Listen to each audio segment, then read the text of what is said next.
السلام عليكم ورحمة الله تعالى وبركاته في فيديو جديد ووصفة جديدة. مرحبا بكم البنات، من أن تكونوا كامل بخير وتكونوا هانيين وبصحة جيدة يا رب العالمين. قبل ما نبدأ ودائما نذكركم بالصلاة على سيدنا محمد عليه أفضل الصلاة والسلام. كما عودتكم دائما بالوصفات السهلة والاقتصادية والسريعة، جبت لكم أسرع تحلية راح تجربوها في 5 دقائق، راح تحضروها بلا شونتيي وبلا فلون، بمكونات جد بسيطة وبدون فرن وبدون ضرب كهربائي، سهلة وبزاف بنينة. فقط خلوا لي اشتراك وجام ونروح نشوفوا مع بعض الوصفة.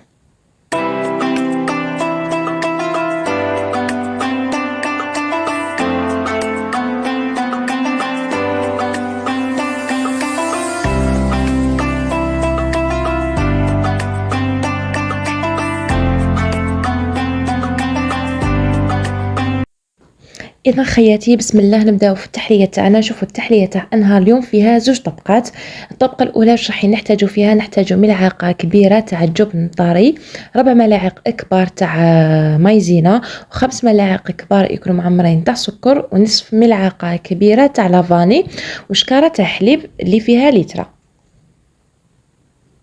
إذا نجيبو كسرونة نفرغو فيها هذيك الشكارة تاع الحليب. بالنسبة للحليب نحتاجو لترة. نضيفوا السكر ولا مايزينا،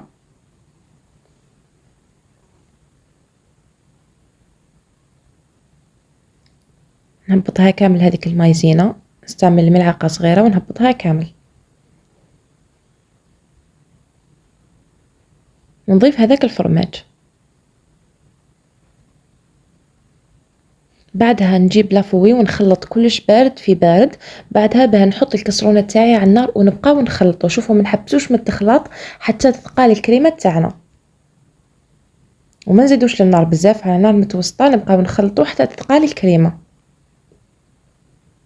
شوفوا البنات، بالنسبة لهذه الكريمة أنا كنت درت فيها الفرماج، لكن اللي ما يحبش الفرماج يقدر يدير في الأول حليب وسكر ومايزينا، تحطوها على النار وتبقاو تخلطوا. كي تثقال الكريمة تاعكم تبعدوها على النار وتديروا لها 150 غرام تاع شيكولا بيضة وهي سخونة باش هذيك الشيكولا تذوب.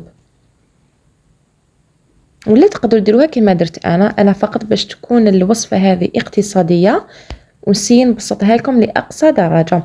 بعد ما وجدت الكريمة تاعي هنايا بعدتها على النار وضفت لها هذيك النصف ملعقة كبيرة تاع لافاني، ونخلط. بعدها ندير الكريمة تاعي في ليفيغين. شوفوا ما نعمروش ليفيغين تاعنا حتى للفوق لأنه رايحين نديروا الطبقة الثانية، هذه غير الطبقة الأولى. وصدقوني يا البنات هذه التحلية تجي بزاف بنينة، ما تقدروا ديروها لمناسباتكم، راح تحمروا بها وجوهكم، لانه ما راحش تصيبوا تحليه اسهل من هذه وما تكلفش كامل. كما شفتوا معايا المكونات تاعها جد بسيطه، ما راهيش رايحه كامل تكلفكم وما تديش معكم وقت بزاف. هنايا البنات كما راكم تشوفوا معايا كنت كملت هذوك 6 ليفيغين الوالا. بعدها جبت هذو ليفيغين وراح نزيد نعمرهم وندير فيهم من هذه الكريمه. كما راكم تشوفوا معايا هذا التحليه راح تخرج لكم كميه كبيره، واذا كنتوا عائله صغيره تقدروا ديروا نصف المقادير اللي كنت درتهم انا. بعد ما كملت عمرتهم كامل كما شفتوا معايا راح ندير التحليه تاعي نخليها تبرد وتشد روحها. بعدها نديرها في الثلاجه باش تبرد باش نحطوا فوقها الطبقه الثانيه. نروح نحضروا مع بعض الكريمه الثانيه. شوفوا واش نحتاجوا 3 كيسان تاع عصير تاع البرتقال الطبيعي. اذا كان عندكم البرتقال في الدار تقدروا ديروها، واذا ما كانش عندكم تقدروا تستعملوا العصير تاع المحلات. نديروا 3 كيسان تاع 220 مليلتر، ونديروا 2 ملاعق كبار تاع مايزينا، ونديروا 2 ملاعق كبار تاع سكر. نخلطوا كلش بارد في بارد. بعدها كي نخلطوا مليح باش نحطوا الكسرونه تاعنا على النار. وكما كنت قلت لكم البنات انا كنت استعملت عصير البرتقال الطبيعي. اذا ما كانش عندكم في الدار ولا تقدروا تستعملوا العصير تاع المحلات وضيفوا معاه الذوق تاع البرتقال باش تعزوا هذاك الذوق.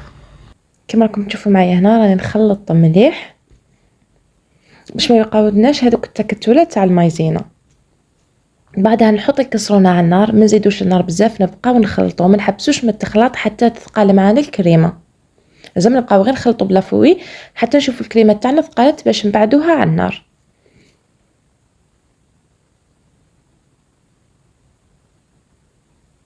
كما راكم تشوفوا البنات راني دائما سنشارك معكم وصفات سهله واقتصاديه، خصوصا انه رمضان ما بقالوش بزاف، ربي يجعلنا من اهل الصيام والقيام تاعو يا رب. هكذا خبيو الوصفه اكيد راكم رايحين تحتاجوها.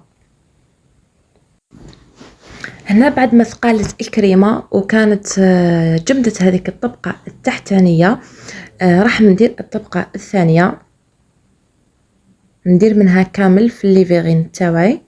شوفوا البنات كي ديروا الكريمه تاعكم ليفيغين تاعكم في الثلاجه بعد ما كنتوا درتوا هذيك الكريمه تجمد، كي تجوا حديروا الكريمه الثانيه لازم ليفيغين تاعكم تجبدوهم مقبل، لانه اذا كانوا ليفيغين تاعكم باردين والكريمه ديروها وهي سخونه راهم رايحين يتكسروا لكم. وبهذه الطريقه البنات نكمل نوزع هذه الكريمه على الكؤوس كامل. بعدها ندير التحليه في الثلاجه نخليها تبرد مليح ونعاود نولو باش نشوفوها.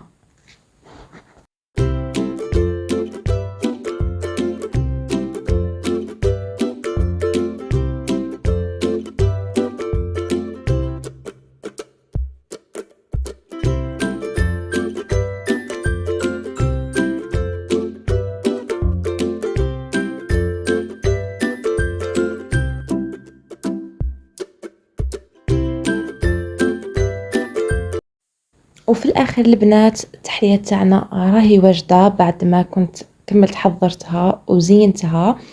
يبقى التزيين اختياري، كل واحد وكيفاه يحب يزينها، وتقدروا ما تزينوهاش كامل. كنت درتها في الثلاجه وخليتها تبرد مليح وراح نقدمها قدامكم باه تشوفوا معايا كيفاه جات. صدقوني تجي بزاف بنينه، راني متاكده اذا جربتوها راهي راح تعجبكم وتعجب جميع افراد العائله تاعكم. وبهذه خياتي نكون لحقنا لنهاية الفيديو تاع النهار اليوم. ان شاء الله تكون الوصفة نالت اعجابكم. اذا عجبتكم الوصفة ما تنساوش تخليوا لي هذيك الجام وتخليوا لي تعليقاتكم، واللي ما اشتركتش في القناة تشترك باه يوصلها دائما كل جديد. والى الملتقى في فيديو اخر مع وصفات اخرى. دمتم في رعاية الله وحفظه، مع السلامة.